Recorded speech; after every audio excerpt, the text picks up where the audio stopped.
Hey guys, and girls, of course. Dr. Mike Israetel here for Powerlifting University, and my topic for discussion for this year's online summit is advanced hypertrophy, particularly techniques you can use to enhance your hypertrophy to grow your muscle in powerlifting that some of them are pretty rare, pretty unheard of. Some of them are considered advanced, but they're used relatively often by lifters. What I'll be here to talk about particularly is making sure that, first of all, you have a good understanding generally of what hypertrophy is, why it's important for powerlifting, and then how to do it for powerlifting. And if you're going in search of these advanced techniques, the real thing I want you guys to get out of this is to make sure that you're using the advanced techniques properly, but also knowing when to use which advanced techniques. And the interesting thing is when to not use some of them, because not all the techniques are as applicable to powerlifting as all the others, and some are only really situationally applicable, which means not always best to use. So without further ado, let's get right into the meat and potatoes. I have to say this. It's super important. A lot of times, all of us have made this mistake of getting caught up in advanced stuff and unfortunately ignoring the basics. So, number one, before we get into any advanced stuff, is never stray away from the basics. This means you always have to do some stuff.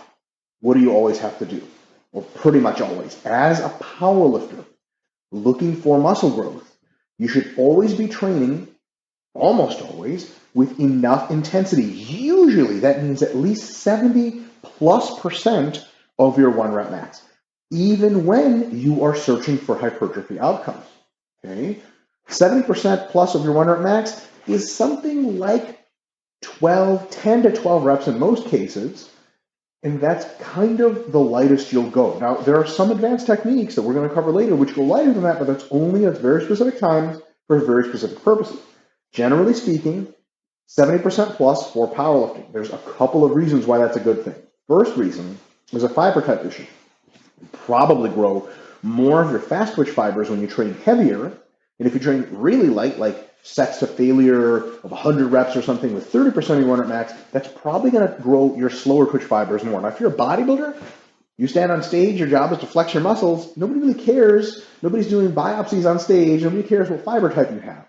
For powerlifting, however, even per cross-sectional area, right, per muscle size, faster twitch fibers tend to be more strong, right? They literally generate more force than slower twitch fibers. So if you have a muscle that's this big or like cross-section and it's mostly slow twitch, it's going to be weaker than a muscle just the same size that's mostly fast twitch. So even when we're training for hypertrophy, we know that reps are important. We'll get to that. We can't get too light for powerlifting. Reason number two is that because powerlifting is involved in heavy exertions, it's going to take some time for your body to get used to heavy training if you're used to light training. So if you never get unused to light training too much, like the lowest you go is 70%, getting back into strength training where you're going to be training for 85, 80%, 85% of your 1 rep max, that's going to be pretty easy. It's going to be pretty seamless. But if you spent months training at 30 to 60% of your 1 rep max, it's going to take you literally months to gear your nervous system and your connective tissues back in to actually being able to do a good job at training with strength, intensity, range. Otherwise, you're just getting back used to it. So those are the two reasons we never really go super light on powerlifting. Is one, because we need fast twitch fiber hypertrophy, right? Second of all, is because we never want to get our nervous system too unused to really exerting at relatively heavy weights. So you might do some 6s for hypertrophy, you might do some 8s, you might even do some 10s, but you're probably not going to do in sets of 20 a whole lot. Leave that for the bodybuilders, right? So, number two, what you're always going to do, no matter what, is you're going to program progression. Hypertrophy training doesn't mean you do your good powerlifting work, do your 3 sets of 5, and more than last week or whatever plan you have, DUP, and then it's hypertrophy time, so it's bodybuilding crazy psycho time, and you just do random machines and random fucking reps and God knows what, just get a pump, bro, that's it. Just get a pump, bro, that's it, isn't even very good advice for bodybuilders.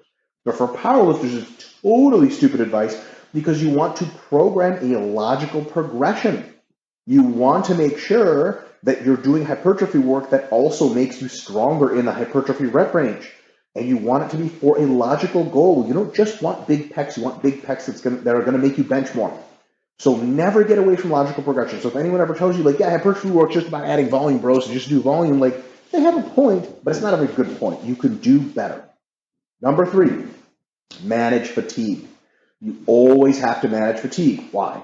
Because if your fatigue is high enough, you're not going to be able to perform, first of all, hypertrophy training, and then forget about strength training. Hypertrophy training for powerlifters, I'm going to say this, it's really important, is basically about hitting rep PRs that are in higher rep ranges, like PRs for 3x8 or for sets of 8 or for even one set of 8, PRs for 10s. That's how you know you're growing in the right kind of way that's going to transfer to powerlifting. If you don't manage fatigue properly and you're way too tired, let's say you're like, all right, I'm doing strength training, sweet, I got a strength training program, cool, I can recover from it, awesome. I need size, so I'm just going to add another size program on top of that. Like I do 5-3-1 currently, and I'm just going to add sets of 10 to that shit. Well, if you had any remote challenge from 5-3-1, which you should if you're doing it right, and you add like 5 sets of 10 to the shit, you're not going to last very long. So managing fatigue is critical, making sure you stay on top of recovery, but also having a logical program that when you're doing hypertrophy, make sure to move some strength out of the way. We'll talk about that later. Make sure that you're recovering well and not just slamming volume on top of stuff, because then not only will you not grow muscle, you're definitely not going to get stronger and you might get injured or worse. Lastly, never forget about specificity. Hypertrophy doesn't mean you do band pull aparts, right? Or some kind of weird kettlebell, Bosu ball, dumb shit, target some kind of weird little muscle you never use. Specificity is always king. You are always doing hypertrophy to support muscles almost entirely that make you stronger at the squat or the deadlift or the bench press. So if you're growing a muscle like your biceps a lot, you better have some fancy fucking reasons for growing your biceps, or like your side delts or something like that, or your rear delts as a powerlifter. If you're growing your pecs, your quads, your hamstrings, your lower back, now we're talking, right? Specificity is key, and you've got to make sure to use the movements that are most transferable, like compound movements. If you hit a bunch of PRs on the incline barbell bench press, that shit's probably going to transition pretty well to flat barbell benching in competition. But if you hit PRs on like cable flies or something, man, I'm just not sure how much that transfers movement-wise. It's a very different kind of movement to powerlifting, and it could transfer, but it might take a long time. So make sure never to stray too far from a compound-heavy basics, and make sure that the muscles you're growing are specific to the ones you need in powerlifting. So that is basics that always apply. No matter how advanced you ever get, those basics never go anywhere. All right, now into the slightly more advanced. We're going to do basics, slightly more advanced, and then get into the advanced individual technique. Slightly more advanced, we got 5 recommendations here. First, all that basics still apply. Number 1, you want to use distinct hypertrophy phases that are placed away from your meet. For example, if you have a meet coming up in a month, and you figure out that your triceps are too small, and because they're so small, they're holding it back your bench press, what are you going to do about it? You're going to do dick about it. You're going to peak just the same way you always do. You're going to forget about your triceps, and you're going to try to do your best. Sets of 3, sets of 2, sets of 1, maybe a little more volume work to keep the size or some shit like that. Plenty of light days, lots of near maximum attempts. That's the way a peaking phase goes. You go to your meet, you hit your numbers.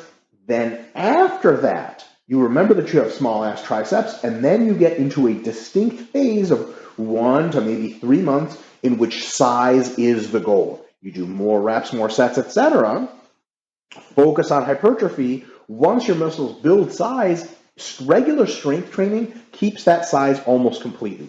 Then once you have that size, you switch into your regular powerlifting strength training, sets of 3 to 6 reps on average, and then eventually to peaking again. So you definitely don't want to just add volume to any part of your powerlifting program. Where you are in the season and the preparatory phases matters a lot. You want to make sure your hypertrophy phases are distinct phases where the number 1 goal is to add size. Because if adding size is like your number 2 goal and number 1 is to get stronger, like in the short term, especially if you're more of an advanced, even intermediate lifter, Your number 2 goal is really a maintenance goal. Like, it's possible as an advanced lifter to add size while maintaining strength.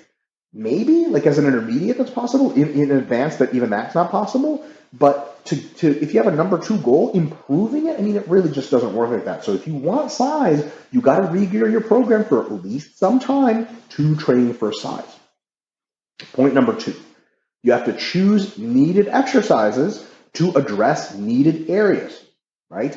What are your needed areas? Well, you want to do a needs analysis. You basically chart out what it is you need to get bigger. And that can depend on your level of development. My philosophy is that as an intermediate athlete, you should seek to work on your strong points, right? So beginners, and this lecture really isn't for beginners because it's advanced hypertrophy techniques. Beginners, you don't fucking need any of these, just go train, okay? So intermediate, so beginners need just all around training. They need everything to grow.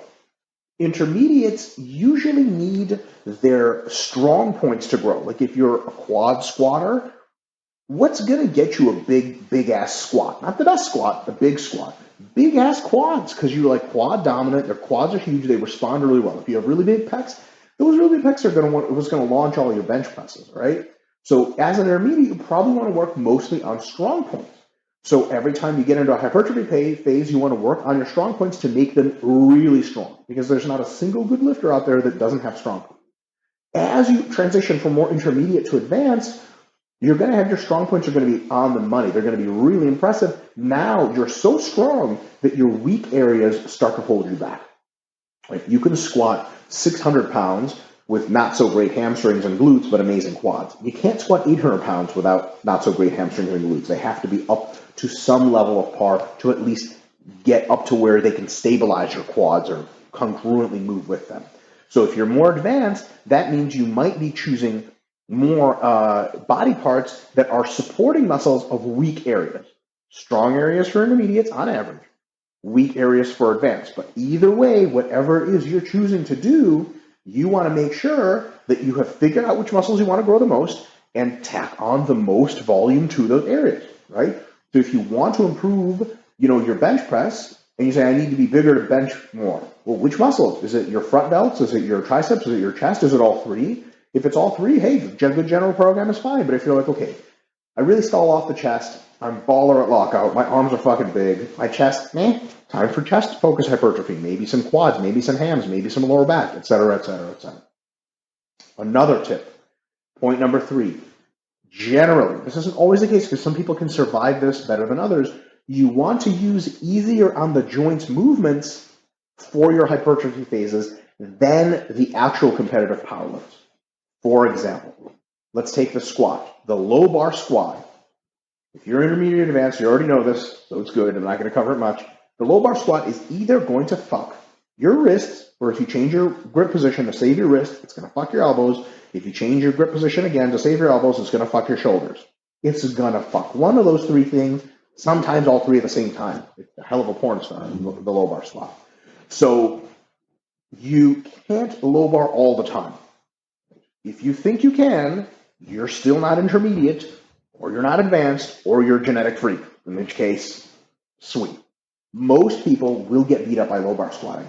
So in order, when they do their hypertrophy phases, they kind of have 2 goals. One is to make sure that because they're doing something for lots of reps and sets, more than usual, you don't want to be in a shitty position that beats you up for that many reps and sets. You're definitely just going to get fucked up and then you won't be able to do the movement. Secondly, you want to give yourself a break from low bar squatting, for example, because you're going to have to do it again coming up to the meet anyway. Now that you're farther away from the meet, you might as well get your hypertrophy from movements that have hit very similar muscles, but don't fuck you up as much. Easier on the joints movements like high bar squats, for example. On bench pressing, arching a ton on the bench is really good for your powerlifting technique. It beats up your back, for sure, right? Beats up your hips sometimes if you do it really well. But can you get a good chest stimulus and hypertrophy without arching much? Yes. So when you're doing hypertrophy chest work, you may do a wider grip, like wider than normal grip bench press, like to get your pecs. You might arch just a little bit, or more or less just retract your shoulders and not arch much at all. That way, the movement is safe, it's really effective for your pecs, and you save your arch for when you need it during competition. Now, can you still practice your arch competition setup? Totally, like maybe later in the workout or to potentiate for the workout or on another day, but your main meat potatoes hypertrophy work should probably be with maybe a little bit less of an arch than usual, so that you can take a break from arching and not beat yourself up, fuck your hips up doing 3 sets of 8 or 5 sets of 8 with an arch all the time. Another thing about arching in the bench for high reps, you're going to lose your arch through the reps anyway, so you might as well just start out with not a really great arch, because who gives a shit? You still work the same muscles, you still get the deadlift. Deadlifts beat you up plenty. Some people get beat up less from rack pulls. That might be an alternative. Some people, because of the weight difference and that, if they want to grow their glutes and hamstrings, but they have strong backs, they may actually benefit from deficit deadlifts, which usually don't hit your back as much, but hit your glutes and hamstrings more. Some people like stiff-legged deadlifts because they get beat up less. But whatever kind of deadlift beats you up the least, that's probably the kind of assistance work, the kind of volume work, the kind of hypertrophy work you want to bias your program to when you choose that stuff.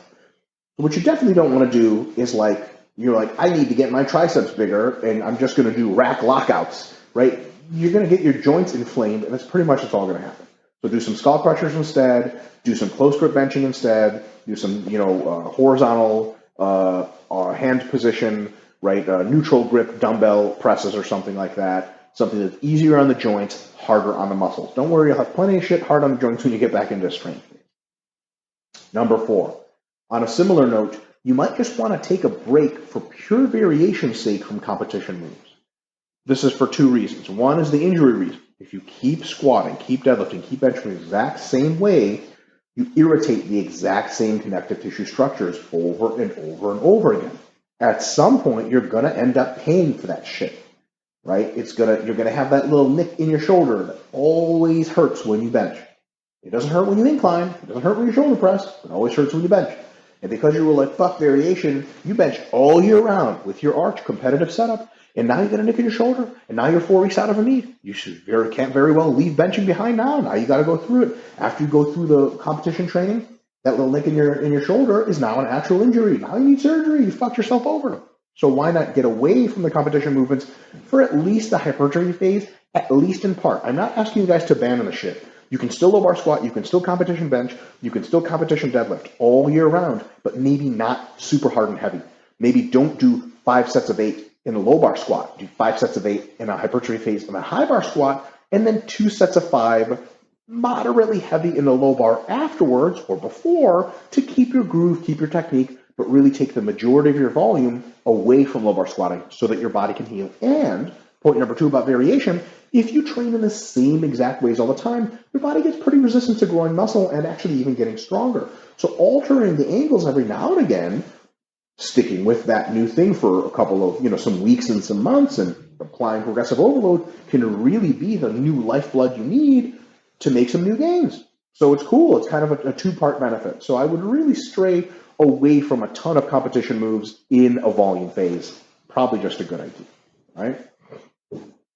Rule number 5, minimum effective volume, maximum recovered volume, all that dumbass Dr. Mike Israetel shit, the volume concepts. We have a whole book on the shit, but really simple summary is that you basically need to do more sets and more reps in hypertrophy training than strength training. You do not hypertrophy just by eating more and still doing sets of 3. That's how you get fat.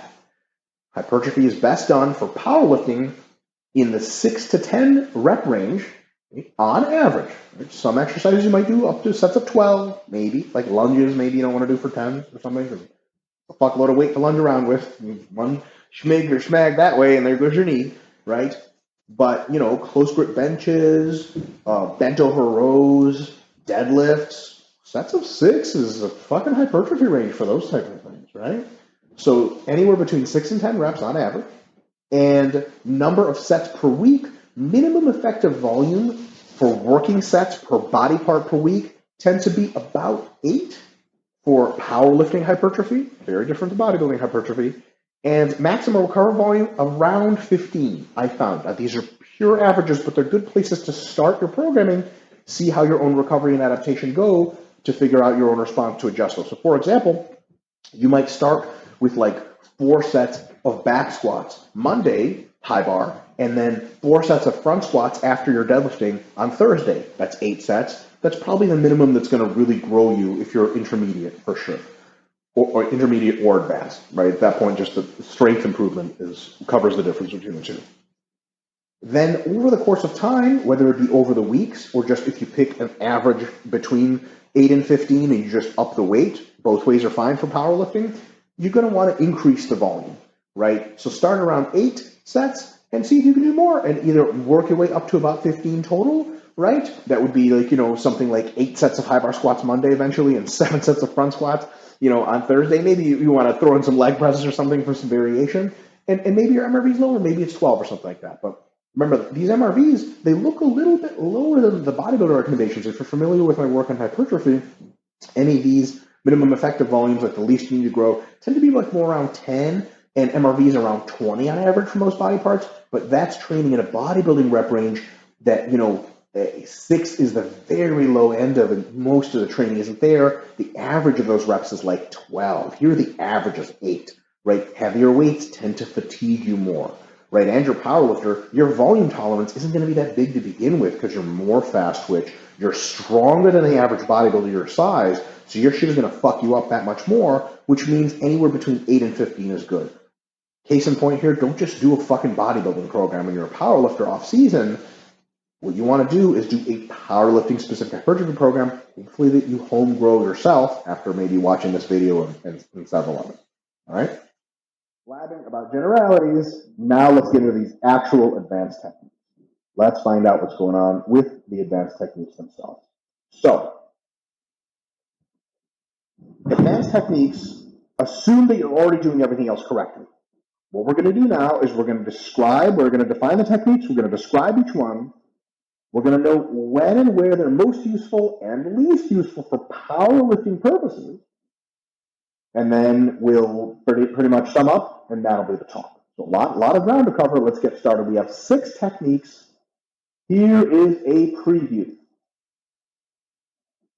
Down sets, giant sets, myo reps, what is that? We'll get into that.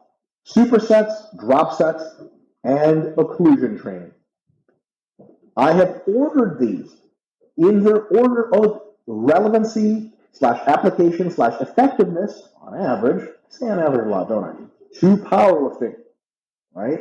So what I mean by that is that the ones that, number one, down sets is the most common way you're going to use advanced technique training in powerlifting hypertrophy. And number 6, occlusion, is the least common way. It's the least likely to be applicable. It's got its uses, but they're pretty limited. So let's go through these individually, see how what we can learn here. Down sets are super simple, okay? A down set is just a 10 to 20% drop in the weight on the bar so that you can do more volume, right? Like if you're doing like sets of 6 and you do like 4 sets of 6, if you need more volume, because maybe that's not enough volume for you, you could add a 5th set of 6. But then either you get super close to failure, which isn't good because it's not sustainable, and you don't want to fail with your close to 6 RM, or, you just have nowhere to go because maybe you'll get, okay, I don't want to get super close to failure, I'll just do sets of 4. That's a weird way to add volume. Like you're doing doubles after a while if you get tired, and you're using the gym for forever. And remember, we can go as low as 70% 1 RM, no problem, and still benefit in powerlifting. So if we do like a 10% drop, then we're still within range. Let's say we're doing, sets at 80%, 5 by 6 at 80%, and then we want more volume, we drop 10%, right, of that weight, or even of RM, because so the 10 to 20% drop is of that weight, so it's a smaller number than your percent RM. But if you drop 10% of RM, which is plenty, we're still at 70%, and then we can do a whole lot more reps, right? So the example is basically you do 5 by 8 in a squat or something like that. You need another 3 sets of roughly 8 reps, but you're fucking tired. 5 by 8 is exhausting, and you're getting too close to failure at that point. You drop the weight down. Let's say you're doing 365 for a 5 by 8, 365 pounds, and then maybe you'll drop to 335 or 325 and do another 3 by 8. It's still good high quality work, but it's just light enough for you to get the volume you need, right? When is it useful? It's useful for getting you the volume you need, but intensity-based fatigue is catching up. You're just like fucking tired from lifting heavy ass weights, so you need to lighten the weights just to do more work. Totally cool, right? Now let's talk about when to stay away from this and some common errors. Okay? When to stay away from it, point number one. When you don't need to add volume and you're already at a good level. Some people learn about downsets and they sound all sciencey and fucking cool, and what do? First common error. Here it is. If you don't need the volume, don't add the downsets. Like I mentioned before I got cut off, here's the deal. People say, oh, fuck downsets, they're cool. And here's the deal. You always have energy to do downsets, right? How many, if you're willing to do like sets of 4, how tired do you have to be to not be able to do sets of 4 with like 70% of your 1 rep max? You got to be pretty much dead, right? You can keep going sets of 4 with 70% until like they close the gym and you bleed, your quads bleed out or some shit like that. So remember, sometimes you don't need downsets at all. Like if you're hitting total of 10 sets of work, like for your quads, for example, per week, and on Monday you hit 5x8 in the squat, and on Thursday after deadlifting you hit 5x10 in the leg press, do you need any downsets? No. You hit all your shit with main sets. Ta-da! No need for advanced techniques. Sometimes people will just talk you into it. Like, hey, you want to do some downsets? We'll strip the weight off the bar and do more reps. You're like, yeah, don't do that. That's fucking pointless. You don't need any more volume now. If you're at 6 sets or 7 sets or 8 sets and you need 10 sets and you're too fatigued to keep going at your own weights, that's when you use drop sets, right? So don't just add them for shits and giggles just because you can. You can always add more downsets, and they're not always a benefit because now you're just doing too much stuff. The big error, so that's when to stay away from downsets is literally just when you don't need them. The big error that is common with downsets is dropping too much, right? And leaving the recommended rep range or intensity range. Remember, minimum of around 70%, that's a soft figure. It's not a guarantee. That doesn't mean that anything fucking magical happens when you hit 70% or 69%, 69. You hit 69%, it doesn't mean you just get zero fucking hypertrophy that's relevant to your goals. It totally works. But like, if you're like below 50 and shit, there's some fucking weird shit going on. So you're a power lifter. There's no way you're getting away from fucking heavy training if you're healthy. Don't do drop, so for example, if you squat, let's say 405 for a max, you're doing sets of 8 with 315 in the squat. Sweet. There's no way that there's a logical plan. It's very unlikely that you're going to drop at some point, you're going to do 315 for 5x8 and you're going to drop to 225 to do sets of 15. That just doesn't make any fucking sense. So if I see someone and I know they're a powerlifter and I'm like, fucking peeping the scene, I'm that creep in the gym that watches you train, right, when you don't know it. And you do I see you do 5x8 with 315 and I can know you squat like about 405. I'm like, sweet, respect, seems like logical training. And then if you drop down to like 295 and crank out another couple sets of 8 or even sets of 10, I'm like, oh, sweet, that's good, down sets, respect. If you drop down to 275, I'm like, oh, cool, whatever, that looks good. If you're down at like 185 doing sets of 25, I'm like, what the fuck are you doing? That's not sport specific anymore, and it's not optimal for powerlifting. Down sets mean 10 to 20% drop-ish, not fucking mean 50% drop, that's for damn sure. All right, so anything south of a 20% drop, if you can't get the reps that you want, just get lower reps at 20%. And if even the lower reps seem crushingly heavy, you're probably overreach, you have too much fatigue, and more downsets is not the problem. Or doing more downsets is not the solution to your problem. It is the fucking problem. You got to cut volume, do a deload, something to get away. All right. So that's the deal with drop sets. Next, the least effective modality for advanced lifting for advanced hypertrophy powerlifters are giant sets.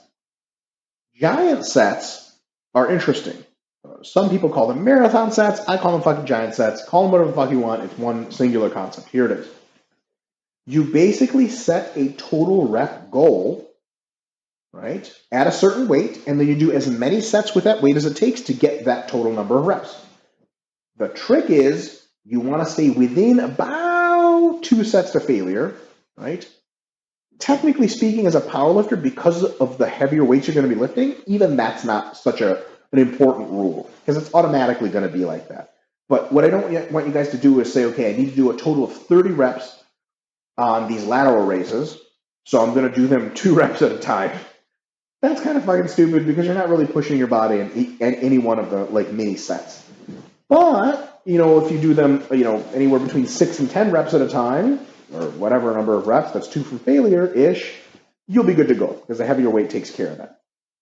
So what's an example of using this one? Well, so for example, you have 30-pound dumbbells and you need to get a total of 30 reps on lateral raises.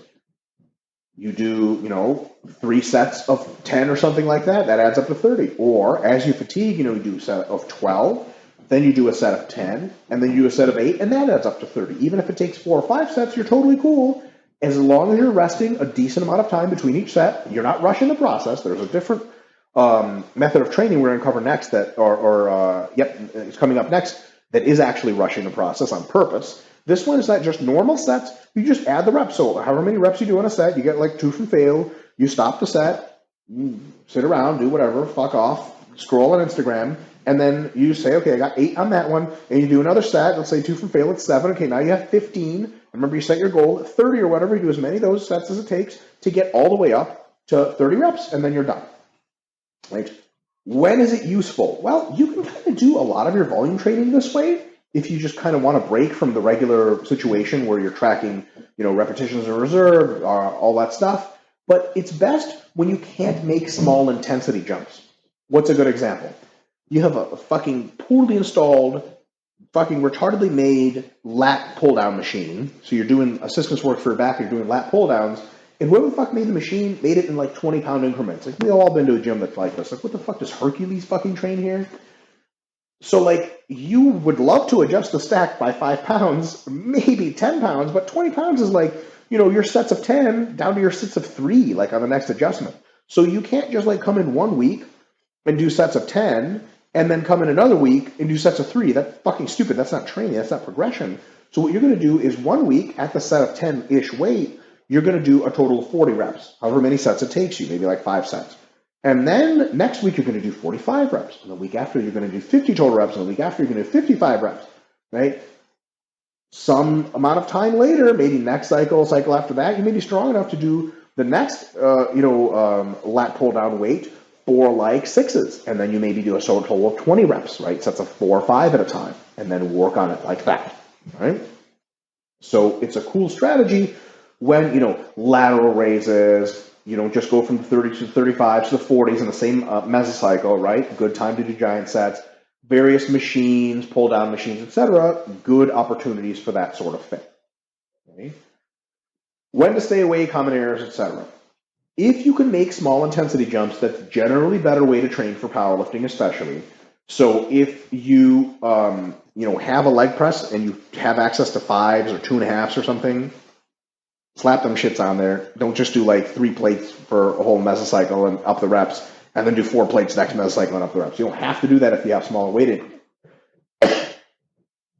Secondly, there's a real big advantage or a real big disadvantage to giant sets in the following way. How do you track your maximum recoverable volume normally as a powerlifter? Well, recovery is defined as a return to past performance. If you can do the reps you can typically do with the weight you can typically lift, you're recovered, all is well. You can keep training without needing to fatigue manage via deloading or something like that.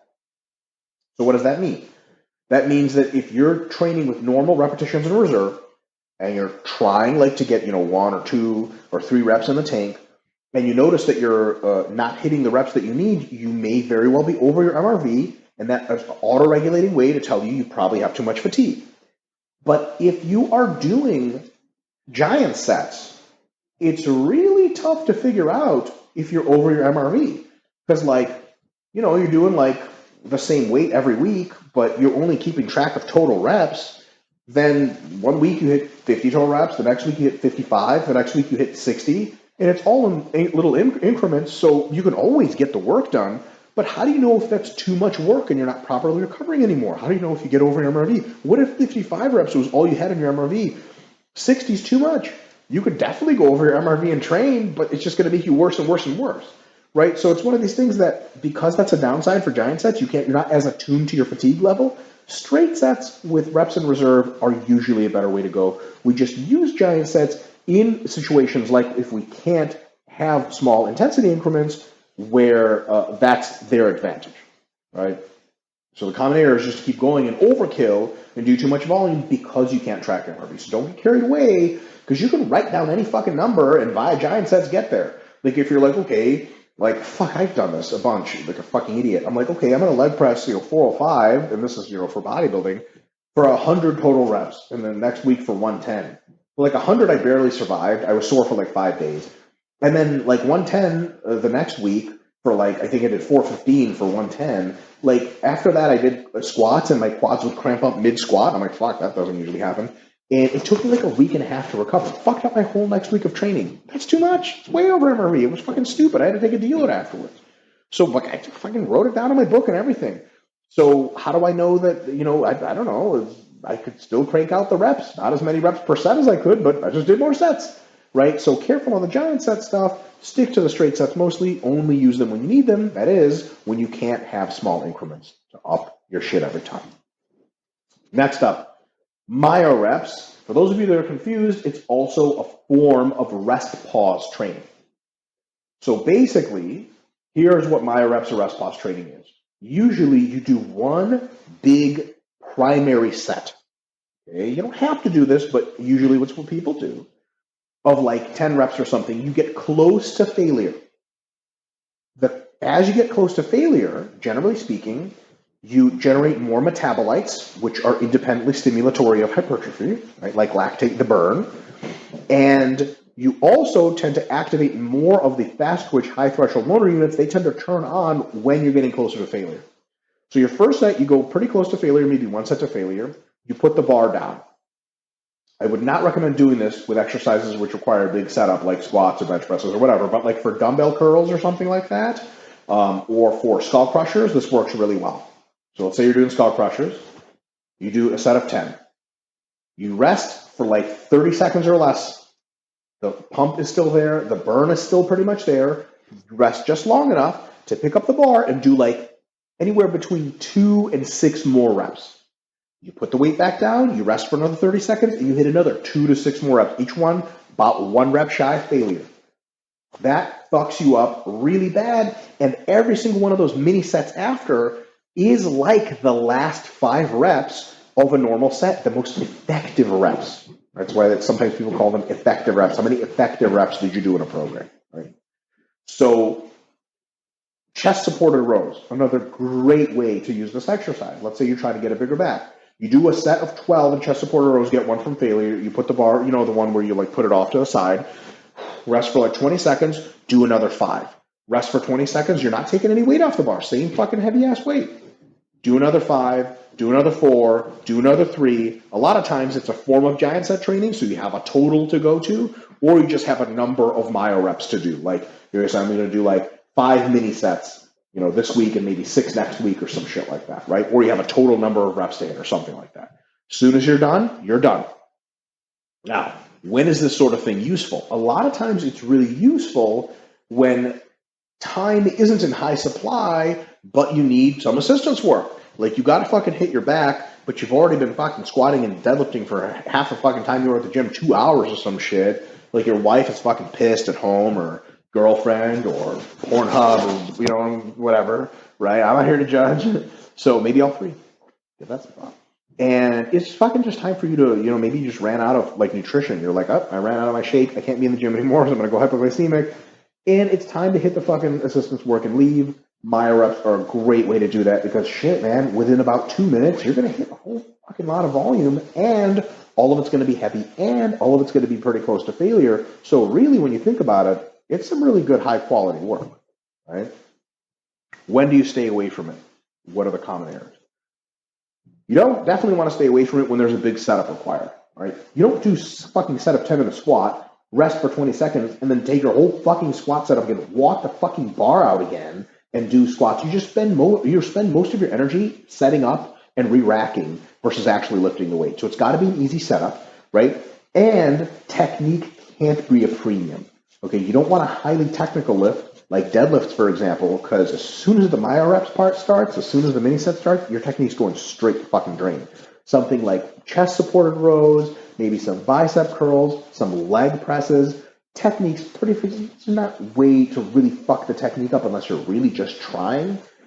It's not technically super heavy exercise. You can keep good technique without a ton of focus. It's great. It's also not great when cardio is the limiting factor and not local metabolites. So for example, you had the bright idea to do myoreps with front squats. First of all is the racking unracking problem. Second of all, what you think is really going to limit you, your fucking chest collapsing and you not being able to breathe and you just centrally being fucking tired from front squatting all the goddamn time versus your actual quads being burned. The leg press, great for myoreps. The front squat, just good for straight sets or drop sets. Makes sense? Sweet. On to the next. Supersets.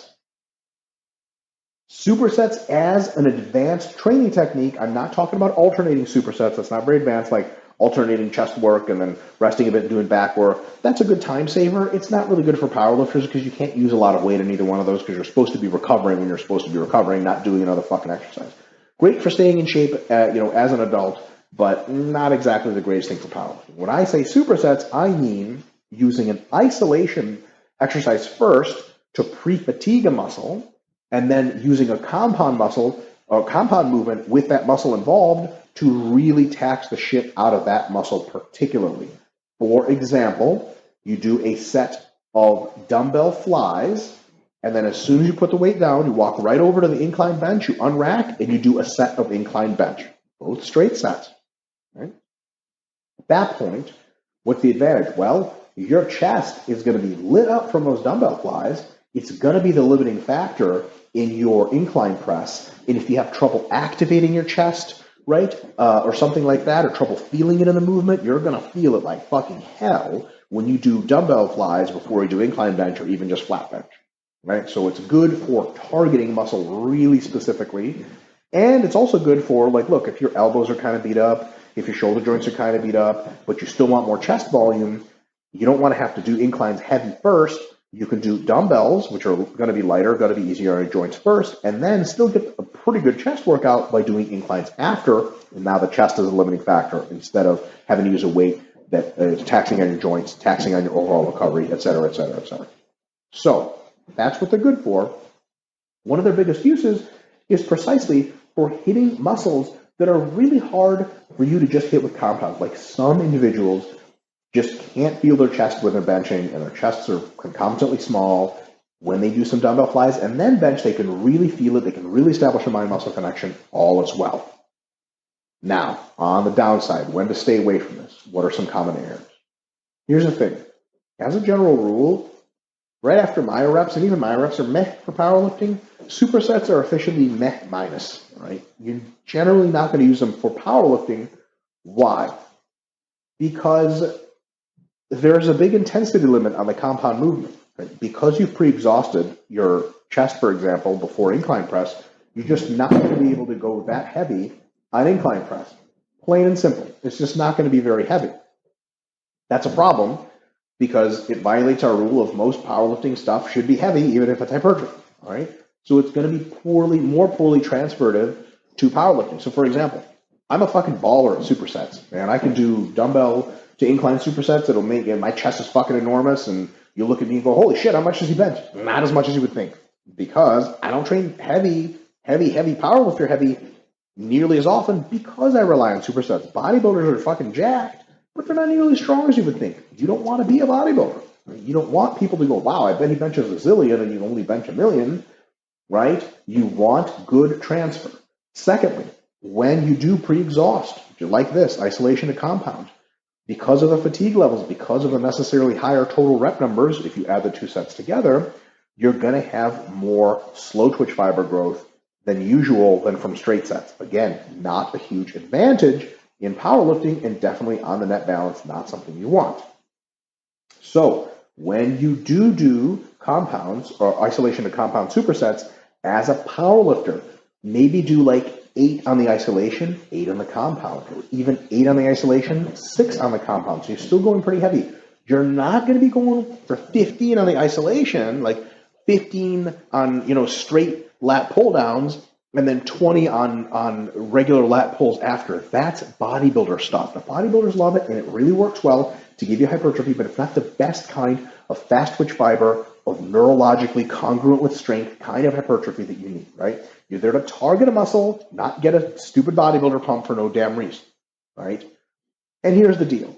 You should usually stay away from these anyway, because fact is, if you don't really have a problem feeling the muscle, like most people who know how to bench press can feel their pecs damn well on a bench press, just use isolations after compounds. If you need more pec work and your shoulders are beat up, or your elbows are beat up from benching, or you're just super fatigued from benching heavy weights, after you've done down sets or something and you still need more, do some flies after the heavy work. That means you get the best of both worlds. You get the heavy work and you get the extra volume of flies. You don't have to do them before like in a superset. Or better yet, just do more compounds. If you can, just do some dumbbell presses. You still get extra chest work, and it's a press. It transfers better to performance, et cetera, et cetera, et cetera. In second to last place, drop sets. What's a drop set?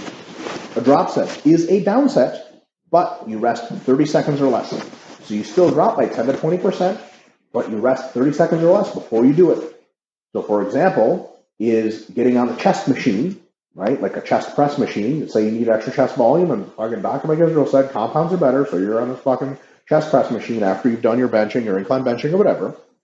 You do, a set of 10, and then you take the clip out and you drop it to the next little slit or maybe one below, 10 or 20% drop, and within 30 seconds of rest, you hit another set close to failure, and then you might drop again, right?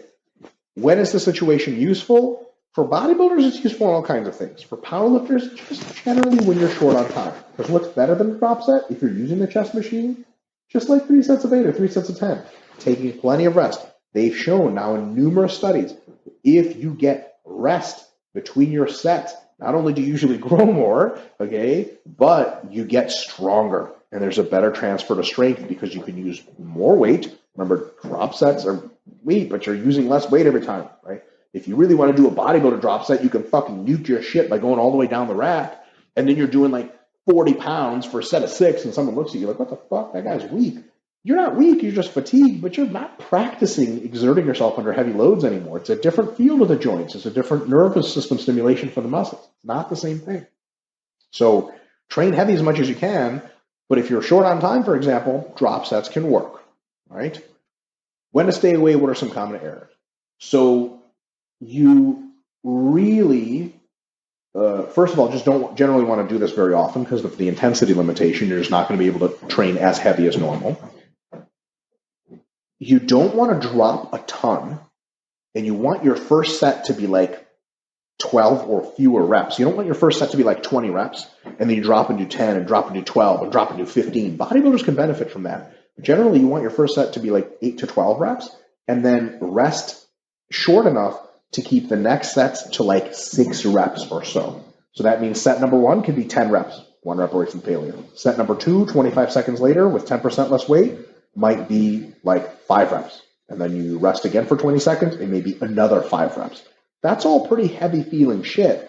You still engage more fast twitch fibers that way. You're training with drop sets, you are dropping, but it's the minimum amount of drop you need to keep doing reps, right? You don't want to do the situation where you're doing the drop sets and you drop like from 100 pounds on a chest press machine to 50, and all of a sudden you're doing 30 reps or some shit, or you can launch the fucking thing and catch it again. Like, that's fucking stupid. That's not enough, right? So you're going to be doing heavier than bodybuilders would. So if you're trading in with a bodybuilder buddy, don't follow him all the way down the rack. Make sure you stay towards the top of the shit, right?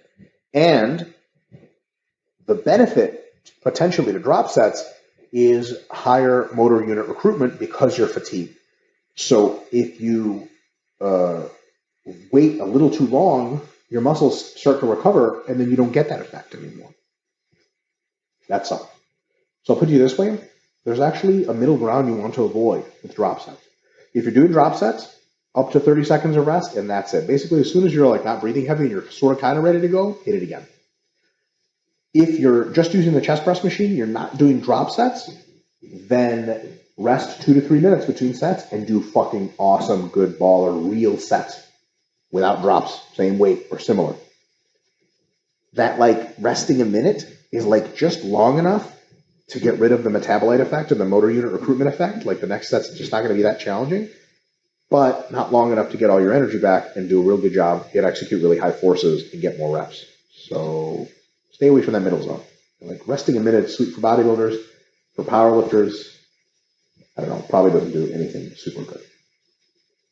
Last and least is occlusion. All right?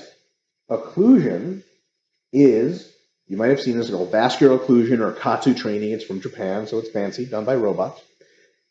It's basically when you tie a tight wrap around a muscle, right? So between your heart and that muscle. So for example, if you're going to do it with leg presses, you tie around each leg right at the hip crease, you tie like a knee wrap or something like that, right? Each leg, and then you do leg presses. What that does is it occludes the blood from going into and especially back out of the muscle. Remember those metabolites, those byproducts of contraction that actually help us stimulate hypertrophy to some extent? They're going to start to sum up like crazy because they can't leave. And thus the signal for hypertrophy potentially is going to be higher. So what you do is you leg press with wraps on. You don't take them off. You take short rest breaks. You do like 60 total reps. And ta-da, you got a fucking major pump. You're going to get super fucking sore and you're going to grow a bit. Sounds pretty good. When is it useful? Pretty much when you're hurt. Like if your hips are fucked up, or you're dealing with a knee injury, or your back is hurt, and you can't train your quads normally with squats and front squats and all that other good stuff, and you have to use the leg press, and you can't use it heavy because your shit is too fucked, you can use super light weight because occlusion is going to make your performance quickly drop, right? You might get 30 on your first set, but on your next set, you're going to get fucking 6, especially if you rest very little, and it's going to feel like your quads are going to be grinding through the shit because all that pump is going to be literally occluded to that muscle. And that pump literally causes muscle growth. It really does, right? So that's how occlusion training works. When you're injured is the perfect time to do it because you can use light weights and still get a hypertrophy effect, right? Now, here are the downsides. It's got a very poor transfer of training to powerlifting. If you're the best occlusion guy in the world, you might have pretty big muscles, but you're not going to be very strong because of the low intensity. Your nervous system is not very well trained during occlusion training. Joints for sure not very well trained, but I guess that's the point. Secondly, big problem potentially is don't rest a long time between occlusion sets because remember, you want the metabolite effect. If you rest a long time, there's still some open blood vessels and stuff, you'll lose the metabolite effect and you put those wraps on for nothing. So these should be basically done myo-rep style. They're like myo-reps, exactly like myo-reps, except you tie off the area with a band or something like that. After all the myo-rep sets are over, then you take the band off. Because it's super light, it's not very applicable, poor sport transfer, probably more slow twitch fiber hypertrophy. You really want to not use these until and unless you're injured. But it's a cool thing to have in the back pocket, right? Because if and when, unfortunately, you do get hurt, you're in for a pretty good thing because let's say you got to stay away from using heavy weights on the squat for 4 weeks. Your doctor's like, look, after 4 weeks, you'll be fine. But you got to fucking stay away from heavy weights. Okay, leg press, occlusion, your quads will grow during 4 weeks. Is it optimal growth? Is it best used? No, better than nothing, right? So occlusion really is for people that are hurt. If I see powerlifters using occlusion, I just assume they're hurt. All right, couple of additional concepts. Some critiques, especially to potential fuck-ups in the hypertrophy for powerlifting realm. What about this idea of peppering in added volume? Right? What the fuck does that mean, peppering added volume? So basically, like you do like you want a bigger lats, so you do a couple of sets of lats after each training session. It's a fine way to train, but usually you want to stick to smaller muscle groups, training high frequency like that recover quick. So if you want like some lateral delt training, like your side delt training, that you can do pepper in after every session. Right? Biceps you can pepper in after every session. Maybe like a little bit of like hamstring curls or some shit like that even. Although those will, if you get sore hamstrings, it'll fuck up the rest of your lifting. So I might not even get it. Maybe some shrugs or something. Your traps heal pretty fast. But so stick to those smaller muscle groups. And the thing is, the ideal after training scenario is to go the fuck home, eat, relax, and rest. Not fucking pepper. Right? You don't want to be in the gym for an extra half hour peppering your shit up. That's what assistance days are for. So logically construct your program, fit all the body parts in there. I wouldn't just pepper shit in all the time at random because you can always get carried away with volume too. right? So it's a fine way to do things, but there are better ways, like actually programming stuff to occur on certain days and not on certain other days. Next, this doesn't apply to most people, but it does apply to some. Size training has limitations for powerlifting. You can get into a couple scenarios. Your arms can actually get too big to do low bar. I can't do low bar anymore because my biceps are big enough, finally, yahoo, to where if I get my proper low bar position, my bicep and forearm form a fulcrum and it pulls my elbows apart, fucking literally. And if I widen up my shit, if I widen up my grip wide enough for that to not happen, my shoulders are fucked. And if I pick some kind of grip that does okay for the shoulders, okay for the elbows, my wrists are going straight to fucking hell. So if you have really big ass arms, you'll see competitive power bodybuilders in the IFBB, like super, super jacked up dudes that can't even barely high bar anymore, right? I'm actually having trouble high barring now. Like I use a lot of the cambered bar because my arms got so fucking big, I can barely fucking grab the bar. Don't fuck yourself over like that, especially for low bar. So sometimes if you want big arms, that's all good and well. Big triceps help you bench. Big-ish biceps can help balance everything out, prevent injury, etc. They're good for deadlifting and make sure you're nice and stable. Don't go overboard on the shit. If your arms start to get too big, back the fuck up. Lats. If you rely on a big bench arch, if you don't rely on a big bench arch, you can get your lats as big as fucking as you want, and they help with deadlifting and all that other shit. If you rely on an arch to bench, you want to keep relying on an arch to bench, don't get your lats and just generally your back super big for no fucking reason, especially if you're a real big arch bencher and you're a sumo deadlifter. That means your back isn't as critical to deadlifting as you are if you're conventional, and your bench arch is really important to you. And there's a lot of individuals, especially smaller lifters, that tend to arch a ton in the bench press and pull sumo. Okay, if you're one of those lifters, you don't necessarily want the world's biggest back because that is literally going to create a bunch of muscle that you can't arch around. All right, your arch is going to start to suck. And all of a sudden, your bench technique is off, and them lats sure as hell aren't helping you bench. Okay? Lats are good for stability for benching, but they don't add pounds. You know, there's not a number of fucking plates you can row that's going to improve your bench. Okay? You need big chest, big shoulders, big triceps for that shit. So, you know, if you have a bench technique that really relies on an arch, I wouldn't get the back too big. And especially if you pull sumo, it's definitely not worth the trade-off in most cases. So watch out. Sometimes you'll train your back and things will be going better. Your squats feel more stable, your deadlifts go up, and then your bench starts to get fucked up because you can't pull an arch anymore. You might have to back off on back training, on erector training, on lat training. This isn't a super big concern. It's kind of like the arms one. But lastly, your quads can get too big to deadlift properly. Right? If your quads get really big, you can't even do a sumo setup anymore because your arms fucking hit your legs. Right? Like you have to take a super crazy wide stance so you can fit into the shit. And sometimes your conventional pulls, especially if you stall, like just after the knee, your quads stick the fuck out and make it impossible to pull past your legs. You basically just hit your quads and then they indent, and then it looks like you're fucking hitching the bar, and even if you're not, you just have to pull on your fucking quads, which sucks because they slow the bar down. So quads are good for squatting if they're strong for their size. But if you're using all these advanced hypertrophy techniques, especially the more bullshit ones that grow your slower twitch fibers, if you have big-ass quads just to have big-ass quads, that's a problem. You know, you don't want to have bodybuilder balloon quads for no reason, right? If your quads are huge and they're strong for their size, you're good to go. But if they're just huge and you just like, I want big quads, like understand that that might pose a problem for you if they get really, really, really big. It's not likely, but it's possible. Last couple of concerns. Power building. Rant time. Power building is not a fucking sport. Right? People are like, oh yeah, that guy's a power builder. What the fuck is that? Is there a power building world championships? No, there's fucking not. Power building is not a fucking thing. Now, do you want to be jacked and strong? Sure, sweet. If you really want to be a good power lifter, you're going to do your hypertrophy work, even if you want to train for bodybuilding and compete in it, in a different phase. You don't mix them in all the time. You don't do a bunch of sets of 5 and then a bunch of sets of 10 and get both big and strong. Largely, if you're advanced, you get both of kind of neither because you get too much fatigue and then you can't do shit, right? So hypertrophy phase, the fatigue from hypertrophy interferes with strength training. Your sets of 10 after sets of 5 fuck you over for the next time you're doing sets of 5 later in the week because you're too fatigued from the sets of 10. So if you want a power build or whatever, if you just want to be jacked or you can compete in bodybuilding and powerlifting, separate that shit out in the year. Different phases.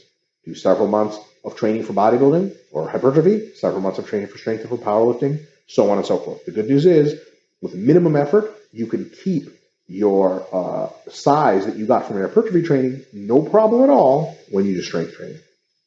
Solving problem. Don't mix the shit all together, right? Stupid but funny analogy I use is you great Italian restaurant, you get lasagna and you get tiramisu after, it's fucking sweet. If you mix lasagna and tiramisu together, it doesn't taste that great. Is it still, if you're super fucking dieted down, is it still good? Sure. But, you got to be real desperate straits to eat that shit. Lastly, super important, our fatigue concern. You've got to be really careful adding volume, especially in some situations. For example, your spinal erectors. If you really want to have a bigger back and bigger spinal erectors, which are critical to big deadlifts, if you're already deadlifting a lot in a program or doing deadlift type movements in a hypertrophy program, careful with adding a lot of spinal erector moves because they tend to fatigue really, really fast, right? Especially if you have a lot of axial loading down on the spine. Don't just add a bunch of shit. Be real easy how you add that stuff. Here's an example of that, and an example of structuring something in the week. If you want to do heavy rows, one of the best times to do it is literally after you do deadlifts for the week, or your heavy deadlift session. Right after, just sweet, because you got some weight loaded on the bar already, you don't have to take all of it off. Pull some plates off, warm up, put some plates back on, do bent over rows. Or the next day, or maybe the day after. But don't do bent rows way later in the week and then come in and deadlift just a couple days later or a day after that, because your back's not going to be healed from those bent rows and it's going to fuck your deadlifts up, right? You have lots of time for the back to recover until your next deadlift session. Don't just add back volume. The back, especially with rows, especially with spinal erector stuff, tends to be very iffy. It does not have a high maximum recovery volume. It fatigues really fast and it takes a long time for the fatigue to come off. Another cool on that note of erectors, what you can try doing is a really good exercise for this is chest supported rows, but what you do is something I call like arch rowing, right? It's really good for spinal erector size, really good transfer training in the deadlift. If you check out videos of me on Facebook or Instagram or whatever, the way I do the chest supported row machine is I basically let my back round all the way at the bottom. It's cool because the spine is being supported by the chest support row. Don't do this with free weights, so you're going to fuck your shit up. And then as I row up, I arch, and I literally bring my chest off of the chest support row and leave only my tummy touching. So basically, my back at the bottom, here's the chest support, right? Here's my arms and the handles, right? At the bottom, I'm like this, and at the top, I literally do that. And I hold the peak contraction for like 1 second. Hold, and then descend, stretch those erectors around your back, and then row and arch and hold for a second, right? I've got videos, and maybe Martin will link one of those, right? So that's a really good assistance exercise.